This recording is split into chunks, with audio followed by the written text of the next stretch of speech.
एक आदमी था, उससे कोई पूछता था कि कहां थे तुम? खा रहा था। अब क्या करोगे? खाऊंगा, रात को फिर खाऊंगा। वो केवल खाता था भैया, खाने बैठ जाए तो उठने का नाम न ले। लोग कहते थे घर वाले, अरे बीच में पानी भी पी लिया करो, तो कहता था बीच आएगा तब न पिएंगे। अभी तो बीच में पहुंचा ही नहीं हूं मैं। इतना खाता था कि घर वाले एक दिन परेशान होकर उसको घर से बाहर निकाल दिए। बोले तुम भगो, कुछ करते नहीं हो, केवल पाते रहते हो। भोजन भट्ट, भोजना अवतार, भोजना अवतार से वो घर से बाहर निकाल दिए। अब बेचारा सोचने लगा इतना भोजन कहां मिलेगा, घूमता रहा। तब तक एक मठ के दरवाजे पर, गेट के बाहर एक बड़े मोटे महात्मा उसको दिखाई पड़े। जब मोटे महात्मा को देखा तो ये नहीं मन में भाव आया कि महात्मा है प्रणाम करूं। उनका साइज देखकर मन में सोचा, ये तो बहुत खाते होंगे, तभी इतने मोटे हुए हैं। जा करके प्रणाम करके पूछा, आपकी इस तंदुरुस्ती का राज क्या है? वो महात्मा बोले, ये जो आश्रम है ना, मठ, इसके भीतर अनलिमिटेड फूड है, अनलिमिटेड। वो बोला खाते समय कोई गिनता नहीं है। अरे कोई नहीं देखता, जितना मन करे उतना खाओ। बोला बस ऐसने जगह खोज रहे थे हम, इसमें एंट्री के लिए क्या करना होगा? बोले तुमको गुरुजी से दीक्षा लेनी होगी। फिर काम क्या करना होगा? कोई काम नहीं, माला है, माला लेके दिन भर जपो, भोजन मिलता रहेगा टाइम पर। बोला बस इसी आश्रम के लिए मैं जन्म लिया हूं, हमको इसमें एंट्री दिलवा दीजिए। और भगवान की शरण में एक जीव आ रहा है, वो महात्मा ले जाके गुरुजी से दीक्षा दिलवा दिए। एक ठे माला मिल गया, झोली मिल गया, उसकी लॉटरी लग गई साहब। माला जपता था और केवल खाना खाता था, यही काम। सुबह पहुंच जाए, लाइए कुछ, घंटों खाए, दोपहरिया खाए, रात में खाए। एक दिन उसकी खुशी समाप्त हो गई। सवेरे सवेरे ब्रश करके, माला जप करके दौड़ा रसोई में, तो आज देखा चूल्हा पूरा सूना, कुछ बना ही नहीं। जो भंडारी जी थे उनसे कहा कि प्रभु आज एकादशी है।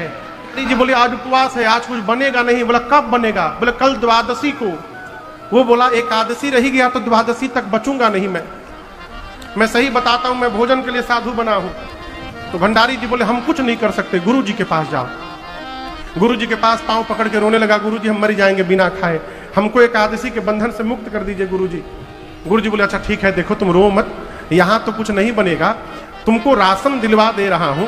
आश्रम के बाहर चले जाओ, नदी के किनारे नहा करके वहीं बनाना, पा लेना, लेकिन खाने के पहले राम जी को भोग लगा लेना, फिर खाना। बोला ठीक गुरु जी। गुरु जी भंडारी जी को बुलाकर बोले कि बहुत खाता है, 2 लोगों का राशन इसको दीजिएगा। बोला ठीक है, 2 लोगों का राशन लिया गया, नदी के किनारे नहाया, भोजन बनाया, खाने बैठा तो याद आया गुरु जी बोले थे राम जी को खिला लेना फिर खाना।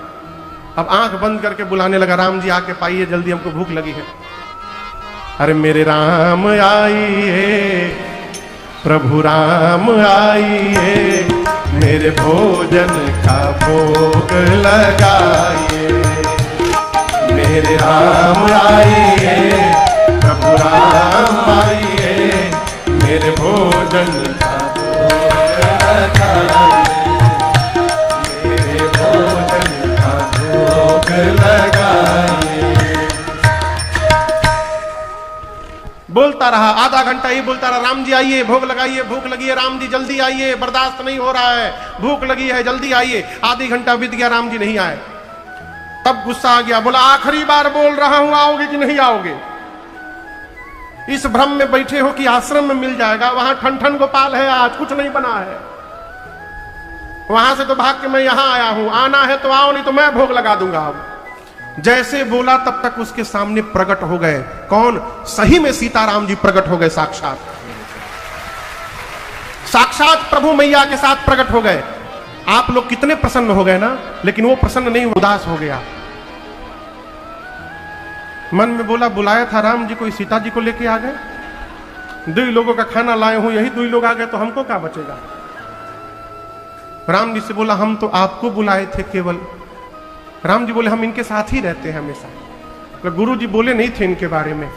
राम जी बोले भूल गए होंगे गुरु जी, हम लोग साथ ही में रहते हैं। तो पूछा कि आप लोग एकादशी व्रत नहीं किए हैं? राम जी बोले नहीं हम लोग व्रत नहीं किए हैं।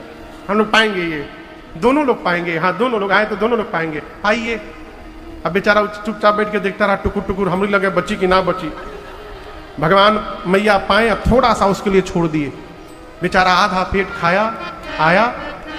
अगली एकादशी जब आई तो गुरु जी से बोला, गुरु जी देखिए, आप बोले थे राम जी आएंगे, सीता राम जी दोनों लोग आ गए थे, भोजन कम पड़ गया था।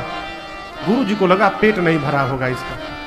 भंडारी जी को बोले, अच्छा इसको 3 लोगों का राशन दीजिए। 3 लोगों का राशन ले गया, बनाया भोजन।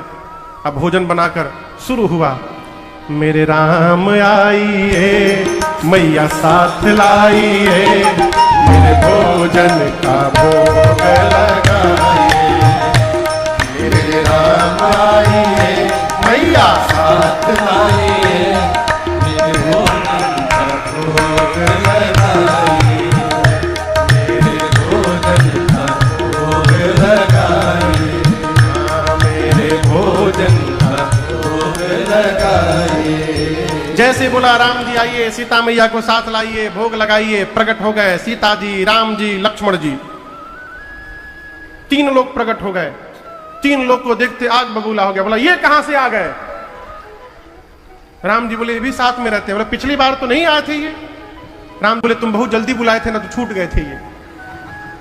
लक्ष्मण जी मने मन बोले भैया कहां लेकर हमको आप चले आए, इतना बढ़िया वेलकम तो हमारा आज तक कहीं नहीं हुआ था। बोले पाइए आप लोग। तीनों लोग भोजन किए, फिर उसको थोड़ा सा बचा, पाकर गया आश्रम। अगली एकादशी आई तो गुरु जी से बोला, गुरु जी पिछली बार लक्ष्मण जी भी आ गए थे, हो सकता है इस बार एक और बढ़ा के ले आवे, तो कम से कम आप 4 नहीं 5 लोगों का राशन दीजिएगा। वो गिना 4 वो, एक हम, 5 लोगों का राशन गुरु जी। गुरु जी बोले इतना नहीं खाएगा, लग रहा है कि ये राशन लेकर बेच रहा है बाजार में, इसको रंगे हाथों पकड़ना पड़ेगा। भंडारी जी से बोले 5 लोगों का राशन दीजिए इसको। वो राशन लेकर गया, उसके पीछे पीछे गुरु जी चल दिए। और जाकर गुरु जी छिप के देखने लगे। नदी में नहाया, नहा करके बैठा। आज भोजन नहीं बनाया, भोजन बनाने के पहले ही बुलाने लगा।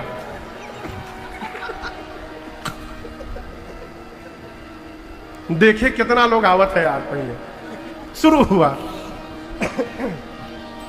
मेरे राम आइए मैया साथ लाइए, और भैया साथ लाइए, मेरे भोजन का भोग लगाइए, मेरे राम आइए मैया साथ लाइए, भैया साथ लाइए, मेरे भोजन का भोग लगाइए, मेरे भोजन का भोग लगाइए, मेरे भोजन का भोग लगाइए। जैसे बोला राम जी आइए मैया को लाइए, लक्ष्मण भैया को लाइए, भोग लगाइए। प्रकट हो गए। कौन? राम जी, सीता जी, लक्ष्मण जी, भरत जी, शत्रुघ्न जी, हनुमान जी। जैसे प्रकट हुए कपार धर के बैठ गया, अरे बाप रे बाप, आज तो अइबे किए, साथ में 2 बढ़ा के लाए और एक बानर भी पकड़ के लाए हैं। अब ये सब लोग पीछे जो आपको दरबार दिखाई दे रहा है पीछे, ये सब प्रकट हो गए। राम जी बोले कहां बना है भोग लगाए हम? बोला क्या भोग, आज हम बनेबे नहीं किए। सोचे पहले बुला के चेक करे कितना लोग आवत है। 5 लोग का राशन लाए हैं हम अपना दिमाग लगाए कि हर बार एक बढ़ा कर आते हैं। 3 लोग आए थे तो हो सकता है कहीं 4 आ गए, तो हम गुरु जी से 5 लोगों का मांग के लाए हैं कि तब वो एक ठो हमारा बच जाएगा। आप अत कर दिए, 5 अपने ऐबे किए, एक बानरों को लेके आए आज। मैंने जो हमको बचता था वो भी नहीं बचेगा। कहो आज हम बनेबे नहीं करें। क्यों बनाए? मेहनत करें हम, पाए आप लोग। हम जानते हैं आज हमको कुछ मिलने उलने वाला नहीं है, तो ये रहा राशन, अपने बनाइए, भोग लगाइए, जाइए, हम कुछ नहीं करेंगे।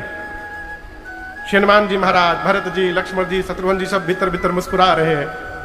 भगवान बोले ठीक है तुम बैठो, हम लोग बना लेंगे। लकड़ी, कोई हनुमान जी महाराज लकड़ी ला रहे हैं, कोई अमनिया कर रहा है सब्जी, सीता मैया बना रही है।